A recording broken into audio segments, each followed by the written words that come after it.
마틴 루터 여러분 잘 아시죠? 마틴 루터가 이런 이야기를 했습니다. 진정한 교회는 세상적인 눈으로 보면 참으로 누추하고 보잘것없지만 하나님 앞에서는 귀중하고 사랑스러우며 높은 평가를 받는다라고 이야기를 했어요. 이는 교회의 외적인 어떤 화려함보다 내적인 영적 가치가 더 중요하다라는 것을 말하는 겁니다. 여러분, 우리에게 본질이라는 게 있어요. 여러분 모여서 하나님 앞에 예배할 때 우리의 본질은 뭘까요? 우리의 본질은 뭐예요? 예배자의 마음이라고 지난주에 말씀드렸어요. 지난주에 우리가 모여서 예배할 때 가장 중요한 것은 어떤 화려한 조명이나 화려한 음악이나 어떤 순서 이런 프로그램보다도 가장 중요한 것은 내가 하나님 앞에 예배하는 예배자의 마음, 예수님을 사랑하는 예배자의 마음이 가장 중요한 본질입니다. 그래서 그 사랑하는 예수님 앞에, 정말 사랑하는 그 하나님 앞에 우리가 전심으로 신령과 진리로 우리가 예배하는 것이 우리가 드려야 될 예배의 본질이라고 말씀을 드렸습니다. 2011년도에 여러분 기억나는 사건 하나가 있어요. 아주 엄청난 사건입니다. 5월 11일 날 오후 2시 46분에 진도 9.0의 지진이 일어나게 되고 후쿠시마 해안에 거대한 쓰나미가 덮쳤습니다. 여러분은 그걸 TV로 보면서 아주 충격에 이렇게 막 휩싸였을 거라고 생각을 합니다. 저도 TV를 보면서 그냥 그런 얘기밖에 안 나왔던 것 같아요. 어떻게 저거 어떻게 이런 얘기밖에 안 나왔던 것 같아요. 막 차가 지나가다가 물이 막 밀려오는 걸 보고 되돌아서 가는데 물살이 차보다 빠른 모습 보면서 야, 저거 어떻게 이런 얘기밖에 안 했던 것 같습니다. 여의도 면적의 48배 정도 되는 면적이 피해를 입었다고 해요. 2018년 12월 기준에 일본 경찰청에서 발표할 때 당시 12개 도와 현에서 15,897명이 사망을 했다고 합니다. 실종 인원은 2,534명이 실종되었다라고 발표를 했어요. 일본은 지진이 많은 지역이어서 그 사람들 자체적으로는 대피 훈련이 아주 잘 되어 있는 그런 상황이었지만 2011년 쓰나미 때는 그조차도 소용이 없었던 것을 우리가 보게 되죠. 경보 발령을 듣고도 설마 하다가 희생당한 사람들이 많이 있었습니다. 또 그러나 경보 방송을 듣고 재빨리 산 위로 대피한 사람들은 간신히 목숨을 또 건질 수가 있었지요. 산 위로 대피한 사람들은 그 산 위에서 거대한 파도에 사람들이 휩쓸려 떠내려가는 장면을 그저 바라만 볼 수밖에 없었던 그런 사고가 바로 이 2011년 후쿠시마 쓰나미 사고였었습니다. 재난이었죠. 그들은 가만히 지켜보는 것밖에 할 수가 없었습니다. 여러분 그 모습을 보면서 충격에 휩싸이지 않은 사람은 아마 없었을 거예요. 그 전에 이제 예전에 어디예요? 그 인도네시아 이쪽에 또 큰 쓰나미가 있어서 많은 사람이 죽게 되는 것을 봤을 때도 충격이었는데 가까운 이웃 나라인 일본에서도 이런 일들이 일어나니까 충격이었습니다. 그때 막 뉴스에서 나왔던 것을 어떤 뉴스들이 많이 나왔냐면 우리나라는 과연 안전한가? 지진에서 안전한가? 쓰나미에서 안전한가? 이런 보도들이 굉장히 많이 나왔어요. 그러면서 대피소들을 막 점검하기 시작했고 또 사람들은 만약에 그런 일이 우리에게도 일어나면 어떻게 대피하면 될까라는 것을 생각도 하게 되었습니다. 교회는 어떨까요, 여러분? 한국교회. 지금 한국교회는 어쩌면 이 거대한 쓰나미 가운데 몰려 있다라고 해도 과언이 아닙니다. 한때 1200만 명까지 기록했던 한국교회 기독교 인구가 지금은 800만 명대로 떨어졌어요. 몇 명 정도가 떨어진 거예요? 400만 명 정도가 떨어졌어요. 근데 더 충격적인 게 뭐냐면 이단과 사이비를 제외하면 600명대로 또 떨어집니다. 그럼 반이 줄어든 거죠. 그러면 200만 명 정도가 이단이다라는 거예요. 이단 사이비가 된다라는 거죠. 여러분 신천지가 그냥 공식적으로는 공개적으로는 한 30만 명이 된다고 해요. 안식교가 한 26만 명이 된다고 합니다. 몰몬교가 9만 명 정도 되고 여호와 증인이 한 14만 명 정도 된다고 해요. 여러분 신천지가 그렇게 30만 명이라고 하는데 사실은 그보다 더 훨씬 많은 사람들이 신천지에 빠져 있다라고 사람들은 봅니다. 우리가 많이 알고 있는 하나님의 교회는 공개적으로 몇 명인지 밝히지 않아요. JMS 또한 몇 명인지 밝히지 않습니다. 이런 많은 이단들을 다 포함하면 200만 명 정도가 된다라고 추산을 해요. 그보다 더 할 수도 있고 그보다 좀 더 줄어들 수도 있겠지만 중요한 것은 지금 한국교회의 수없이 많은 위협 가운데, 영적인 위협 가운데, 그리고 인력적인 그런 사람의 그런 영혼적인 그런 인력 그런 어떤 위협 가운데도 우리가 분명히 놓여져 있다라고 볼 수가 있다라는 거죠. 그래서 어떤 미래학자는 앞으로 10년이 최대 고비가 될 것이다라고 예언을 하는 사람도 있습니다. 교회 밖에서 벌어지고 있는 전 세계 부의 전쟁, 패권 전쟁, 인재 전쟁, 산업 전쟁의 영향이 드디어 교회 안까지 밀려와서 교인들의 삶을 변화시킬 것이다라고 예측을 경고를 하고 있습니다. 여러분, 교회 안에서 벌어지고 있는 부정, 비리, 도덕적 타락, 인구 절벽, 고령화, 재정 위기, 그리고 교회 파산 등의 문제로 인해서 여러분 한국 교회는 이미 엄청난 이런 영적 쓰나미의 앞에 서 있게 되었다라고 하는 거죠. 먼저 세상에서 밀려오는 문제가 있습니다. 사회 안팎으로 여러분 요즘에 크게 문제가 되는 것 중에 하나가 동성애 문제가 이슈가 되고 있고, 교회 안에 그리고 심지어 신학교 안에서도 이 동성애 문제가 불거지고 있다라는 거죠. 뿐만 아닙니다. 우리 한국의 이슬람 문제도 여러분 알게 모르게 크게 지금 작용이 되어지고 있다라는 거죠. 이슬람은 유럽이라는 그 어떤 그런 대륙을 이슬람화할 때 약 8단계 전략을 썼다고 합니다. 모슬렘 인구가 1% 내외일 때는 조용히 평화를 사랑하는 그룹으로 활동을 합니다. 그러다가 5% 정도 증가를 하게 되면 이슬람 국가에서 경제적으로 지원을 해줍니다. 또 그러다가 20%까지 증가, 모슬렘 인구가 한번 한국을 놓고 한번 생각을 해보세요. 모슬렘 인구가 한국 사회 내에 20%가 증가하게 되면 사회에 폭동과 테러가 이제 점점 일어나게 됩니다. 그리고 40%가 되면 광범위한 학살과 조직적인 그런 테러를 일으킨다고 해요. 유럽에서 그런 일들이 이미 일어났다고 합니다. 60%가 되면 그때는 이미 이슬람 국가로서 타 종교인을 박해하고 탄압을 합니다. 여러분, 타 종교인을 박해하고 탄압한다는 이야기는 뭐예요?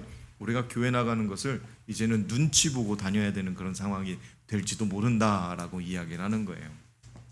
80%가 되면 국가의 주도로 대규모 인종 청소와 대학살을 벌이다가 마침내 100%가 되면 이슬람 법이 국가 최고법이 돼서 그 나라를 삼켜버리게 됩니다.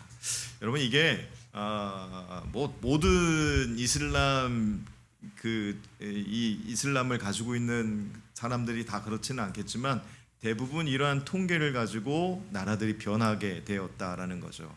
예전에 유럽 하면 여러분 어떤 나라였습니까? 기독교가 강했던 나라였습니까? 불교가 강했던 나라였습니까? 다른 종교가 강했던 나라였습니까?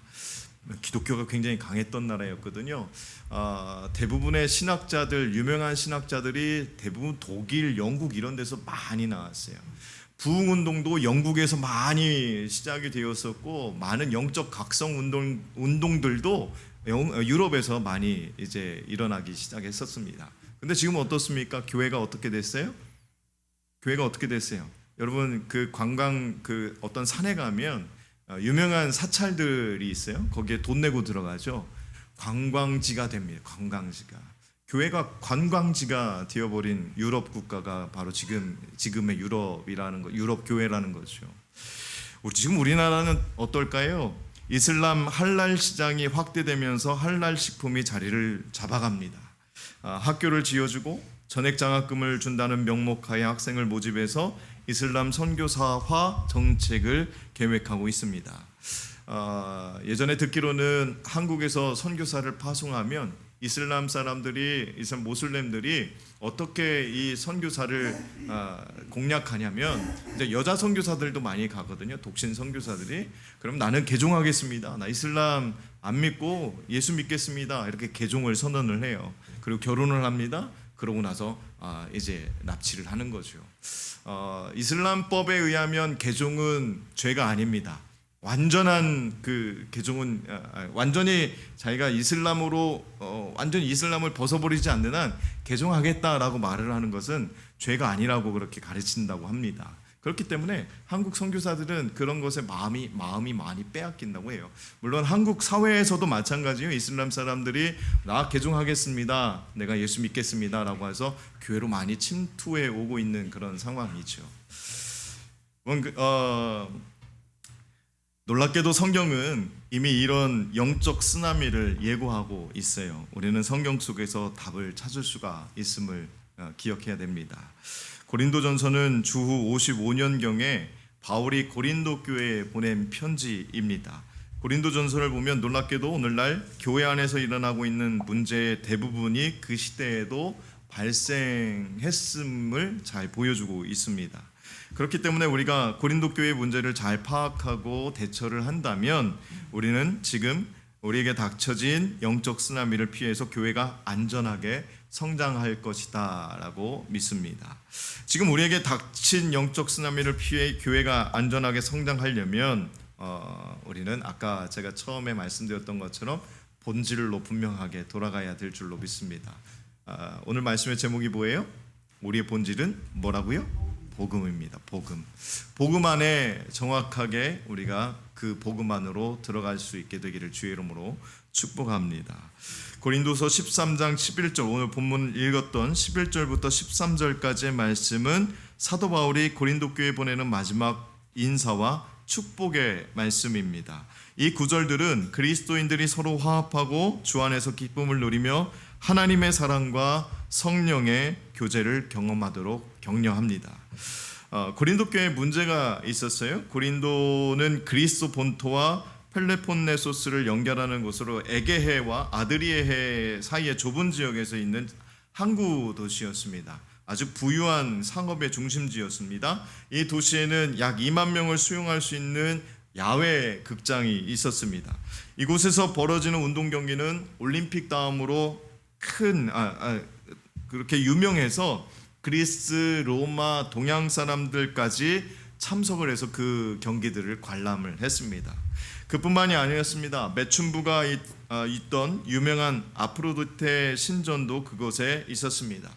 이것은 도시가 어떻게 되었다라는 것을 보여주는 거예요. 타락했음을 보여주고 있는 거예요. 오락에 빠져 있었고 음란함에 빠져 있었고 그렇게 타락한 도시였음을 증명하고 있습니다. 그래서 고린도의 극심한 도덕적 타락상은 고린도처럼 행하다라는 뜻의 헬라어 코린티아 주마이라는 그런 말이 있을 정도로 굉장히 타락한 도시가 바로 고린도 교회가 있었던 고린도였습니다. 시장 남쪽에는 술집이 많아서 매일 술창고에서 수많은 술통이 시장으로 옮겨집니다. 이러한 고린도의 약한 풍조는 교회 안으로 밀려 들어옵니다. 바울은 고린도에서 브리스길라와 아굴라와 함께 회당을 돌며 복음을 전할 때 많은 반대에 부딪히게 되죠. 여러분 고린도전서 2장 3절 말씀을 한번 보실까요? 함께 읽겠습니다. 시작. 내가 너희 가운데 거할 때에 약하고 두려워하고 심히 떨었더라. 그러니까 굉장히 두려워하고 약하게 되었고 떨었다라고 할 정도로 그 도시가 굉장히 많은 반대 가운데 있었다. 복음을 전하기가 쉽지 않았다라는 것을 우리에게 보여주고 있죠. 그렇다면 지금 우리나라는 어떻습니까? 우리도 음란이라는 것에서 자유롭지 못하죠. 간음, 음란, 이혼, 동성애 문제가 아주 심각합니다. 그리고 고린도 교회는 분쟁의 문제를 또 안고 있었습니다. 여러분 고린도 교회 하면 파가 네 파가 있었어요. 여러분 기억나는 파가 어떤 파 있습니까? 한번 말씀해 주시겠어요? 네, 그리스도파. 네, 단장님 띵동댕. 네, 그다음 또 무슨 파? 아볼로파, 바울파, 또 하나 또 있어요. 네? 그죠? 베드로, 게바파 이렇게 네 가지 당파가 있었어요. 이 파가 자, 한번 보세요. 제가 여러분 이해하기 쉽게 말씀을 드릴게요. 이 정도는 최정미파, 이 정도는 신양이 정교파, 이 정도는 제파, 저쪽은 단장님파 이렇게 있는 거예요. 이렇게 있는 거예요. 여러분 이게 이 교회가 조용하게 잘 협력을 하겠습니까? 매일같이 부딪히겠습니까? 이 사람 말만 믿는 거예요. 이 사람 말만 듣는 거예요. 이 사람 말만 듣고 제 얘기만 듣고 여사관 말만 듣는 거예요. 담임사관 말 필요 없다라는 거죠. 지금 그런 상황이에요. 고린도 교회에는 어떤 상황이었냐면 베드로가 말한 게 진짜다, 진리다. 그래서 그 사람 말만 믿겠다. 예수님이 말씀하신 게 진짜다, 그것만 믿겠다. 바울이 말한 게 우리에겐 진리다, 그 사람만 믿겠다. 아니다, 우리에게 아볼로라는 사람이 있다. 그 사람이 정말 진실한 사람인 것 같더라. 그래서 내가 그 사람 말만 믿겠다, 그 사람 말만 듣겠다. 이렇게 해서 네 파가 이렇게 나뉘어 있는 거예요. 고린도 교회. 여러분 이 고린도 교회는 여러 가지 문제들이 있었던 것을 제가 좀 전에 말씀드렸던 것을 볼 수가 있어요. 어떤 문제들이 있어요? 이 헬라 문화권이었거든요. 헬라 문화권에 있고 상업적인 도시였고 굉장히 부유한 도시였고 음란한 도시였고 수없이 오락으로 이렇게 막 여러 가지 뭔가 이제 집중할 수 없는 그런 상황이 있었는데 교회 안에서도 마찬가지로 집중할 수 있는 그런 환경은 되지 못했던 것을 우리가 보게 되죠.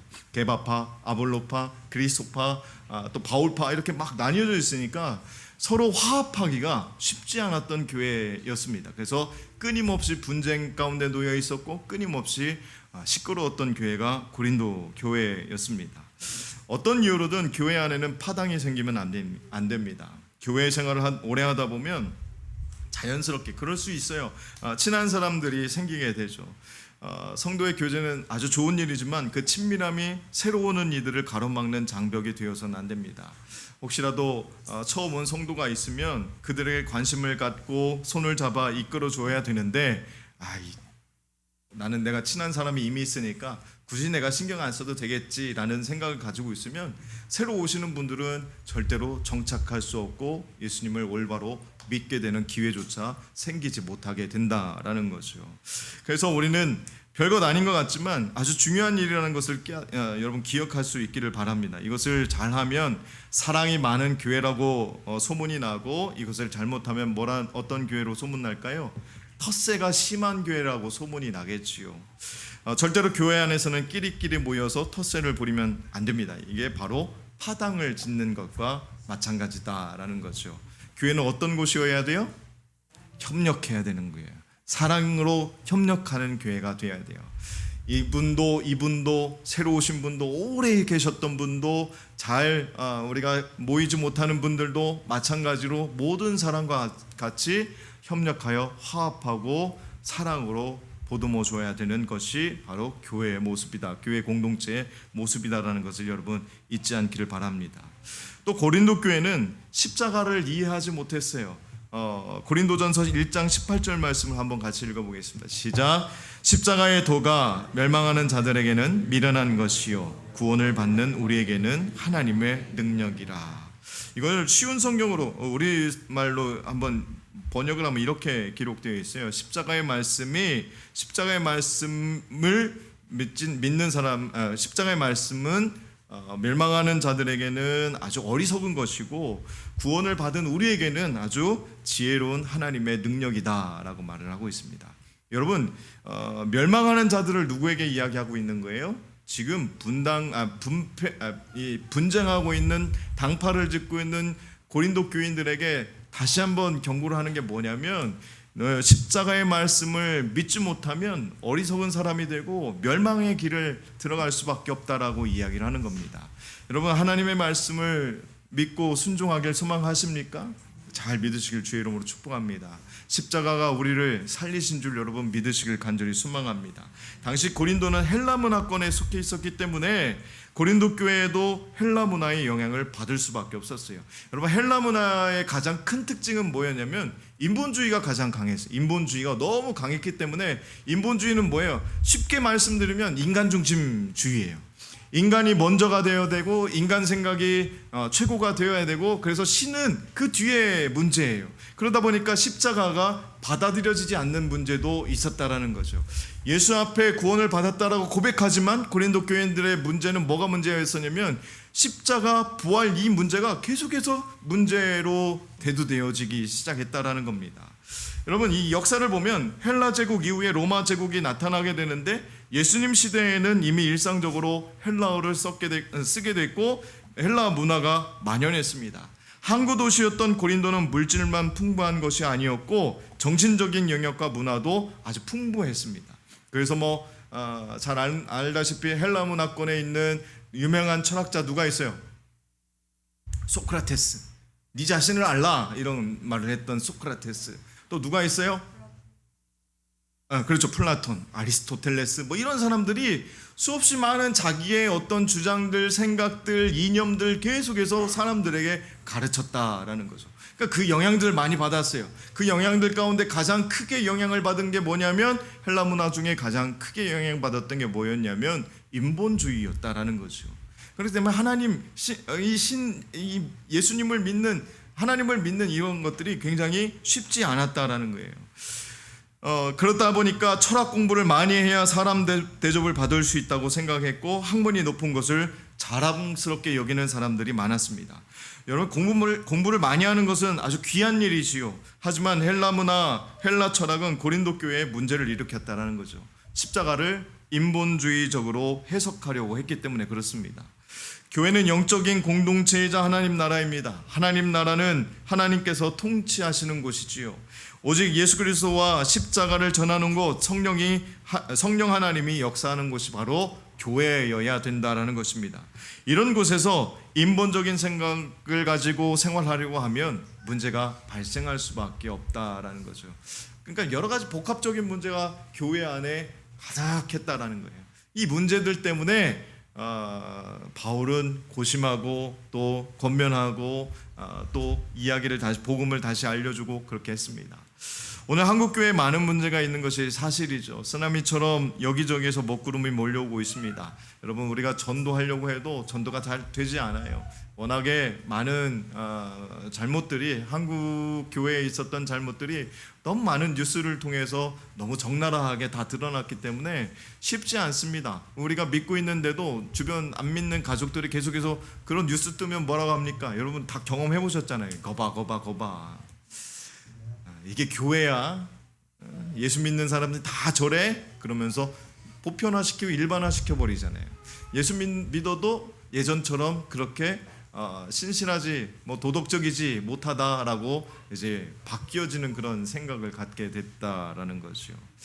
그러나 먹구름을 뚫고 올라가면 그 위에 언제나 찬란한 햇빛이 있습니다. 비행기를 타보신 분들은 다 아실 거예요. 비행기 상공에 딱 뜨면 뭐만 보여요? 태양만 보여요. 태양만. 아래를 보면 구름이 보이지만 비행기를 높게 떠서 떠 있으면 밑에서는 천둥번개가 치고 비바람이 막 몰아쳐도 그 위에서는 평온하게 태양만 떠 있습니다. 구름을 뚫고 올라가면 우리에게는 찬란한 햇빛이 있다라는 것을 기억할 수 있기를 소망합니다. 근데 그 구름을 뚫고 가는 것이 쉽지 않다라는 것이요. 과거 고린도 교회의 문제는 현재 한국 교회의 문제이고 언제든지 우리 교회 안에서도 발생할 수 있는 문제라는 것이죠. 하나님께서 고린도 교회를 통해서 우리에게 보여주고 계십니다. 그러므로 우리는 사도 바울이 고린도 교회의 마지막으로 당부한 말씀을 잘 살펴보아야 됩니다. 사도 바울은 이 고린도 교회의 문제를 해결하기 위해서 마지막에 이런 말씀을 전해요. 오늘 본문에 있는 말씀입니다. 쉬운 성경 말고 우리 개역개정으로 함께 보겠습니다. 앞에 보시면 띄워드릴 거예요. 함께 읽겠습니다. 시작. 마지막으로 말하노니 형제들아 기뻐하라. 온전하게 되며 위로를 받으며 마음을 같이하며 평안할지어다. 또 사랑과 평강의 하나님이 너희와 함께 계시리라. 거룩하게 입맞춤으로 서로 문안하라. 모든 성도가 너희에게 문안하느니라. 주 예수 그리스도의 은혜와 하나님의 사랑과 성령의 교통하심이 너희 무리와 함께 있을지어다. 아멘. 오늘 이런 부탁을 하고 있는 거죠. 여러분, 그래서 예배가 마칠 때 목회자들이 항상 이 부분을 13절 부분을 같이 이제 축도로 사용을 하는데요. 모든 사람들에게 예수 그리스도의 은혜와 하나님의 사랑 그리고 성령의 교통하심이 여러분 모두에게 있기를 간절히 축복하면서 축복을 합니다. 바울의 축복이, 하나님의 축복이, 바울을 통해서 우리에게 주신 축복이 우리 이 시대를 살아가고 있는 우리에게 정확하게 전달되기를 소망해서 이렇게 축도를 합니다. 여러분, 이 말씀을 보면 첫째로 자신에 대해서 어떻게 해야 될지에 대해서 알려줍니다. 여러분, 말씀을 드렸죠. 교회가 앞으로 닥쳐질 문제들을 어떻게 해결하고 성도가 어떻게 이 문제들을 해결해 나갈지에 대해서 11절 12절에서 말씀을 하고 있는 거예요. 자신에 대해서 뭐라고 이야기합니까? 11절 말씀을 다시 한번 띄워줘 보시겠어요? 11절에 이렇게 이야기합니다. 마지막으로 말할 텐데, 고린도 교회에게 말하는 거예요. 그리고 우리 교회에 말하는 거예요. 마지막으로 말하노니 형제들아 어떻게 하라고요? 기뻐하라 라고 말을 하고 있어요. 예수님은 이 땅에 뭘 주기 위해서 오셨습니까? 기쁨을 선물하기 위해서 이 땅에 오셨어요. 이 땅에 오셨다는 그 기쁨은 어떤 기쁨이에요? 우리를 구원해 주신 기쁨이에요. 우리를 위해서 모든 죄를 대속하신 기쁨이 우리 안에서 끊어지지 않기를 여러분 늘 기억하라고 바울이 이야기하고 있죠. 여러분, 기뻐하십시오. 죄에서 해방됐지 않았습니까? 여러분, 기뻐하십시오. 하나님께서 여러분을 사랑한다고 이야기하지 않습니까? 여러분, 바울이 지금 이렇게 이야기하고 있는 거예요. 문제 가운데 있는 고린도 교회를 보면서 기뻐하라 라고 말하고 있어요. 기쁨이 지금 사라지고 있는 교회를 보면서 기뻐하라라고 말씀하고 있는 거예요. 뭐예요? 회복되어야 된다라는 것이요. 그래서 기뻐하라고 말합니다. 예수님이 이 땅에 기쁨을 선물해 주기 위해서 이 땅에 오신 하나님의 아들이십니다. 그리고 그 다음에 뭐라고 이야기합니까? 기뻐하라 다음에 뭐라고 합니까? 11절 다시 한번 띄워줘 보십시오. 뭐라고 합니까? 온전하게 되며, 온전하라 라고 이야기합니다. 토기장이신 하나님이 나의 몸과 영혼을 온전하게 하시기 때문입니다. 그런 다음에 예수님이 뭐라고 말씀하시면 모든 염려, 근심, 걱정을 맡기고 우리에게 평안하라 라고 말하죠. 마음을 같이하며 평안할지어다 라고 이야기를 하죠. 평안하라고 이야기합니다. 둘째로 이웃에 대해서 어떻게 할지에 대해서 또 이야기를 합니다. 마음을 같이하라. 그 앞절에 보니까 마음을 같이하라 라고 말씀하고 있어요. 계파 간의 갈등을 멈추고 성령 안에서 하나가 되라는 말이에요. 여러분, 이 굉장히 중요한 말씀이죠. 아까 제가 이렇게 여러분 이해하기 쉽게 하기 위해서 이렇게 말씀을 드렸지만, 교회 안에 이런 어떤 파들이 생기기 시작하면 교회는 금방 무너져 버립니다. 교회가 다시 회복되려면 오랜 시간이 걸리지만 무너지는 것은 순식간에 무너지는 것을 여러분 많이 봤을 거예요. 그렇지 않게 하기 위해서 뭐라고 오늘 바울이 우리에게 말하냐면 마음을 같이 하라라고 말하고 있잖아요. 그렇게 권면하는 거, 마음을 같이 하는 게 어떤 의미일까요? 뜻을 같이 품으라는 거예요. 때로는 이해도 해주고, 때로는 양보도 해주고, 때로는 그 모든 것들 가운데 바탕이 되는 것은 뭐예요? 예수님의 사랑이 바탕이 되어야 된다는 것을 전제하고 있는 거예요. 여러분, 예수님의 사랑이 여러분 가운데 있습니까? 여러분, 이 예수님의 사랑이 소멸되고 있지는 않습니까? 이 예수님의 사랑으로 여러분 같이 봉사하고 헌신하고 같이 협력하고 계십니까? 이 마음을 여러분 같이 하라고 바울이 우리에게 권면하고 있잖아요. 때로는 우리가 같이 뭘 하자고 할 때 뒤따라오지 못하는 사람들도 이해할 줄 알아야 돼요. 양보할 줄 알아야 되고 좀 품어줄 줄 알아야 된다라고 우리에게 이야기하고 있는 것입니다. 근데 고린도 교회는 이게 부족했다라는 거예요. 이것 때문에 문제가 발생하기 시작했다라는 거예요. 그래서 우리에게 다시 한번 권면합니다. 마음을 같이 하라라고 말하지요. 그 다음에 우리에게 뭐라고 말합니까? 위로를 받으라 라고 말합니다. 우리는 진심을 담아 서로를 돌아보고 무난하며 살아가야 됩니다. 누가 아프든지 말든지, 누가 어떤 근심이 있든지 말든지, 누가 어떤 고민이 있든지 말든지 신경 쓰지 말고 나만 잘 되면 되라는 마음을 가지고 살아가라고 이야기하는 게 아니라 그들을 위로하라 라고 말하고 있잖아요. 한 3주, 4주, 5주, 6주 몇 달 동안 교회 나오지 않아도 관심이 없는 사람들이 있지는 않죠. 다 관심 갖고 있죠. 왜 안 나올까? 무슨 문제가 있을까? 어떤 고민이 있을까? 아프진 않은가? 저 뒤에 우리 여사가님은 항상 목양사관 뒤에 서가지고 항상 마지막까지 오시는 분 문 열어드리고 안내해드리고 있는데 물어보진 않았지만 속으로는 그런 마음이 있을 거예요. 누가 안 오면, 누가 못 오시면 혹시 뭐 어떤 고민, 어떤 아픔이 있으신가, 아프시진 않는가, 어떤 문제가 있으신가, 그럼 고민하고 서 계시는 거라고. 맞아요? 네, 맞대요. 누가 안 오시면 무슨 일이 있으신가, 그럼 고민하는 거예요. 매일같이 오는 시간에 또 안 오시면 또 걱정하는 거예요. 왜 오늘은 늦으시지? 왜 아직 안 오시지? 걱정하는 거예요. 몇 달 동안 교회 나오지 않아도 한 번도 고민하지 않으면 여러분 회개해야 되죠. 여러분 우리가 회개해야 됩니다. 어떤 교인이 한 번도 아니고 몇 달 동안, 몇 주 동안 연락도 없이 교회도 안 나오는데 뭐 사정이 있나 보지 뭐 그러고 있으면 우리는 하나가 되지 못한 거예요. 마음을 같이 하라고 하는데, 위로하라고 하는데 이 마음에, 이 바울의 권면에 우리는 들어가지 못하고 있는 겁니다. 교회가 온전해지려면 뭐 어떻게 해야 된다고 말하고 있는 거예요? 위로할 줄 알아야 된다는 거예요. 우리 지금 하는 모든 말씀 가운데 전제가 되는 게 뭐냐면 예수 그리스도의 사랑으로요. 예수 그리스도의 사랑으로, 예수 그리스도의 그 마음을 가지고 위로하고 마음을 같이 해야 된다라고 이야기를 하는 거잖아요. 우리 이병진 집사님 한 달째 안 나오고 있어요. 여러분 마음을 같이 하시길 바랍니다. 위로하시길 바랍니다. 집에 계세요? 네. 마지막으로 하나님께 대하여 우리가 어떻게 해야 될지 알려주고 있습니다. 13절 말씀 다시 한번 띄워줘 보시겠어요? 하나님에 대해서 우리는 이렇게 해야 됩니다. 예수 그리스도의 은혜와 하나님 아버지의 사랑과 성령의 교통하심을 우리가 기대하고 사모하며 살아가야 된다라는 것이요. 문제가 많으면, 여러분 문제가 너무 많으면 가정에서도 마찬가지고, 여러분 직장에서도 마찬가지고, 교회 안에서도 마찬가지고, 문제가 많이 발생하면 뭘 먼저 생각해야 되냐면 본질이 뭘까를 생각해 봐야 돼요. 본질이 뭘까? 이 문제, 우리가 이 문제가 일어나기 전에 우리 회사, 우리 가정의 본질은 무엇일까? 우리 회사의 본질은 무엇일까? 우리 교회의 본질은 무엇일까? 교회의 본질은 뭡니까? 복음입니다. 복음. 우리가 뭘로 모여 있어요? 복음으로 모여 있는 거예요.